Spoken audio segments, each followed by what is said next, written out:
अयोध्या में जमीन विवाद का सच और जयचंदी की परंपरा भारत के सांस्कृतिक पुनर्जागरण को बाधित करने की कोशिश। नमस्कार, आजाद सिपाही विशेष में आपका स्वागत है। मैं हूं राकेश सिंह। भारत के सांस्कृतिक पुनर्जागरण के केंद्र बन रहे अयोध्या के श्री राम जन्मभूमि मंदिर की जमीन के सौदे को लेकर जो विवाद पैदा किया जा रहा है वो 900 साल पहले शुरू हुए जयचंदी की परंपरा की याद दिलाता है। मंदिर विरोधी कुछ नेताओं को भारत की ये सांस्कृतिक एकता का यथार्थ पच नहीं रहा है, क्योंकि इसके बाद उनकी राजनीतिक दुकानदारी बंद हो जाएगी। ऐसे ही नेताओं ने मंदिर के लिए खरीदी गई जमीन के सौदे पर घपले का आरोप लगाकर भारत के इस महानतम धार्मिक अनुष्ठान को बाधित करने की कुत्सित कोशिश की है। क्या है इस विवाद की असलियत और इसकी ऐतिहासिक पृष्ठभूमि, इन सवालों के जवाब तलाशती आजाद सिपाही के विशेष संवाददाता राकेश सिंह, मतलब मेरी ये विशेष रिपोर्ट। 1526 का साल था। इब्राहिम लोदी को हराकर बाबर भारत में मुगल साम्राज्य की स्थापना कर चुका था। बाबर का एक सेनापति था मीर बांकी, वो ताशकंद का रहने वाला था। बाबर ने उसे अवध प्रांत का गवर्नर बनाकर भेजा था।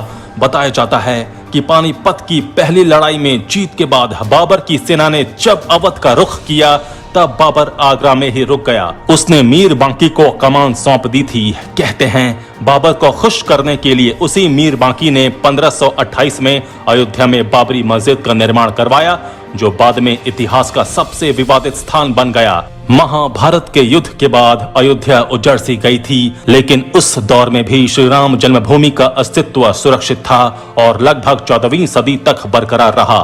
तथ्यों के मुताबिक 1527 से 28 में अयोध्या में राम जन्मभूमि पर बने भव्य राम मंदिर को तोड़कर बाबरी मस्जिद का निर्माण कराया गया। वो 1813 का साल था जब कुछ हिंदू संगठनों ने पहली बार इस जमीन पर अपना दावा ठोका। इस विवाद का जिक्र 1855 में ब्रिटिश अधिकारियों के रिकॉर्ड में पाया गया है। उनका दावा था कि अयोध्या में राम मंदिर तोड़कर बाबरी मस्जिद बनाई गई थी। ठीक 72 साल बाद ये मामला पहली बार किसी अदालत में पहुंचा। महंत रघुबर दास ने 1855 में राम चबूतरे पर छतरी लगाने की याचिका लगाई थी, जिसे फैजाबाद की जिला अदालत ने ठुकरा दिया था। साल 1885 में राम मंदिर का विवाद पहली बार कोर्ट में पहुंचा। ये इतिहास का सबसे लंबी अवधि तक अदालत में चलने वाला मामला साबित हुआ।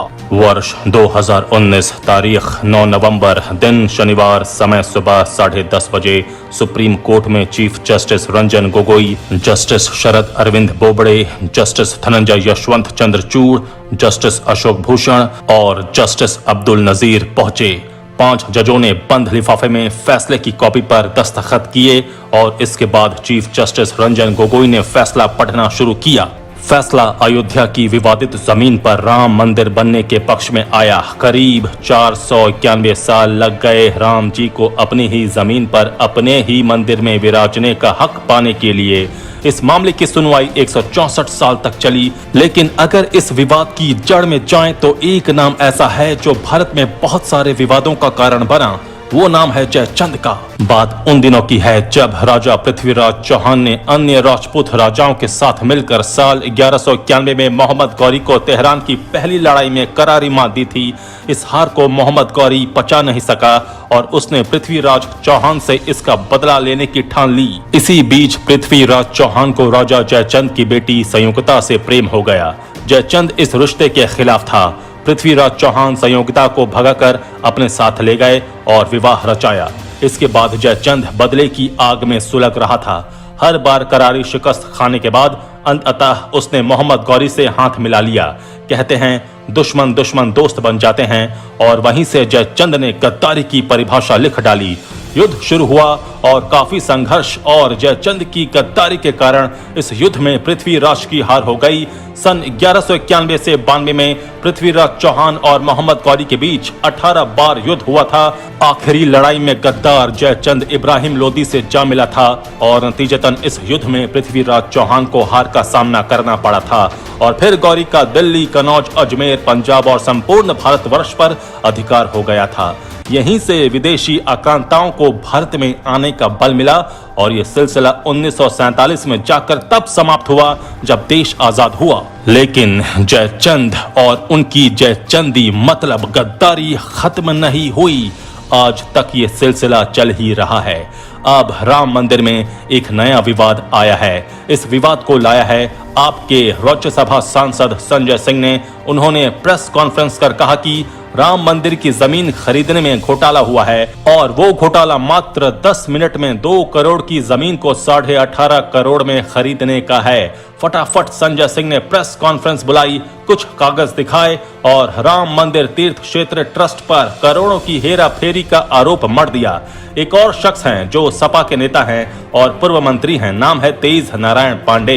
इन दोनों ने आरोप लगाया है कि 12,080 वर्ग मीटर की जमीन सुल्तान अंसारी समाजवादी पार्टी के नेता और रवि मोहन तिवारी ने 2 करोड़ में खरीदी थी। इसका बैनामा भी 2 करोड़ में हुआ, लेकिन 10 मिनट बाद इसी जमीन को ट्रस्ट ने 18.5 मतलब 18.5 करोड़ रुपए में खरीद लिया। एक और नेता हैं कांग्रेस के रणदीप सुरजेवाला। उन्होंने भी सवाल किया है कि प्रधानमंत्री को इसका जवाब देना चाहिए कि क्या भगवान राम की आस्था का सौदा करने वाले पापियों को मोदी जी का संरक्षण प्राप्त है। मर्यादा पुरुषोत्तम श्री राम के नाम पर इतना बड़ा कदाचार भाजपा नेताओं ने कैसे किया। उन्होंने ये भी पूछा इस प्रकार और कितनी जमीन मंदिर निर्माण के चंदे से औने पौने दामों पर खरीदी गई है। इन नेताओं का आरोप है कि अयोध्या में गाटा संख्या 243, 244 और 246 को कुसुम पाठक और हरीश पाठक नाम के लोगों से 2 करोड़ रुपए में सुल्तान अंसारी और रवि मोहन तिवारी ने खरीदा। आरोप है कि इस भूमि का वर्तमान बाजार मूल्य 5 करोड़ 80 लाख रुपए है, जिसे केवल 2 करोड़ रुपए में खरीदा गया। नेताओं ने आरोप लगाया कि इस खरीद फरोख्त के केवल 10 मिनट बाद ही वही भूमि 18.5 मतलब 18.5 करोड़ में राम मंदिर ट्रस्ट को बेची गई और इस प्रकार जो भूमि 10 मिनट पहले केवल 2 करोड़ रुपए में खरीदी गई थी, 10 मिनट बाद ही वो 16.5 करोड़ रुपए अधिक मूल्य चुकाकर 18.5 करोड़ रुपए में ट्रस्ट को बेच दी गई। ये नेता ये तथ्य को छिपा गए कि 10 मिनट पहले नहीं बल्कि आज से 10 साल पहले उस जमीन की कीमत 2 करोड़ रुपए तय की गई थी। पैसा चूंकि दे दिया गया था लेकिन रजिस्ट्री नहीं हुई थी। उसी की पहले रजिस्ट्री हुई और फिर रजिस्ट्री करवाने वालों ने राम मंदिर ट्रस्ट को आज के बाजार मूल्य पर बेची।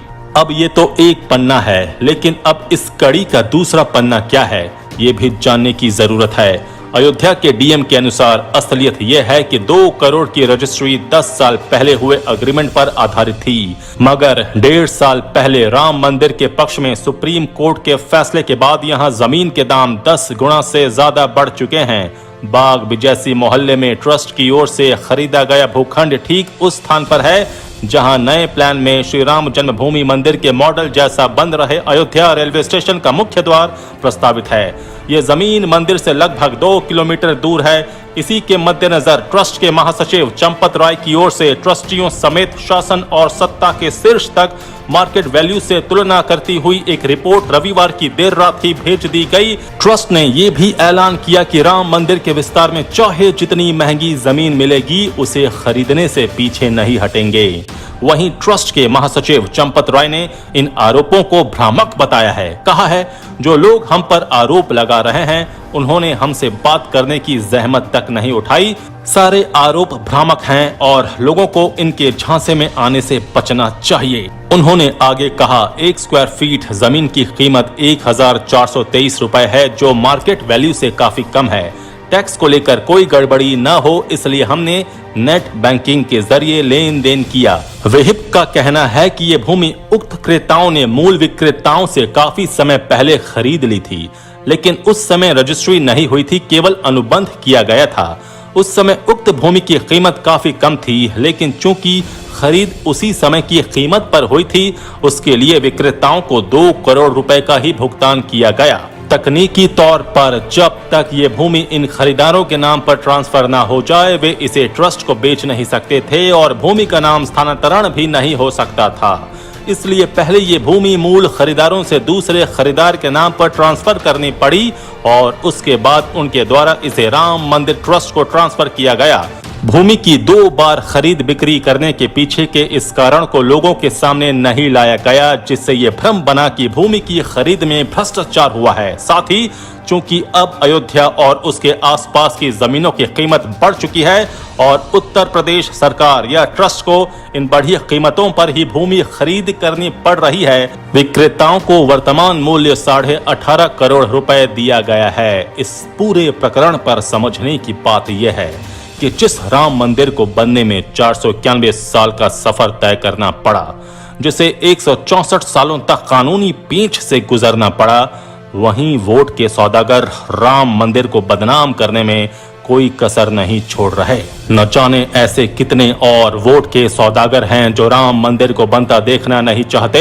राम मंदिर की हर ईंट पर उनका ब्लड प्रेशर बढ़ने लगता है। सबसे मजेदार बात यह है कि इस पूरे प्रकरण को प्रेस कॉन्फ्रेंस में ऐसे प्रस्तुत किया गया मानो राम मंदिर का निर्माण करा रहे ट्रस्ट ने 16.5 करोड़ रुपए का घपला कर लिया है, जबकि हकीकत यह है कि ट्रस्ट ने बाजार मूल्य से कम कीमत पर भुगतान कर जमीन खरीदी है। प्रेस कॉन्फ्रेंस में जिस कागज को लोगों के समक्ष प्रस्तुत किया गया, उसमें बहुत चालाकी से 2 तथ्य छिपा लिए गए। पहला ये कि इस जमीन का बैनामा 10 साल पहले हुआ था और 5 साल पहले उसकी कीमत 2 करोड़ रुपए अदा की गई थी, लेकिन रजिस्ट्री नहीं हुई थी। जब ट्रस्ट ने जमीन खरीदनी चाही तो उसके लिए रजिस्ट्री बहुत जरूरी थी। जिस व्यक्ति ने जमीन खरीदी थी उसने जमीन के मूल मालिक से उस रेट में ही रजिस्ट्री करवाई जिस रेट में 5 साल पहले पैसा दिया गया था। रजिस्ट्री होने के बाद इन लोगों ने राम मंदिर ट्रस्ट के नाम 18.5 करोड़ रुपए में जमीन की रजिस्ट्री की। ये कम विडंबना नहीं है कि आज भी कुछ नेता सिर्फ और सिर्फ वोट की खातिर ये नहीं चाहते कि अपने ही देश में अपने ही स्थान पर राम लल्ला हंसते हंसाते विराजमान हो जाएं। सिर्फ चंद वोट की खातिर ये राम जैसे पवित्र नाम को भी हर समय बदनाम करने की फिराक में रहते हैं। आजाद सिपाही में अभी इतना ही। ये खबरों की और भी अधिक जानकारी के लिए आप पढ़ते रहिए अपना लोकप्रिय दैनिक अखबार आजाद सिपाही। आप हमारे इस YouTube चैनल को जरूर सब्सक्राइब करें। धन्यवाद।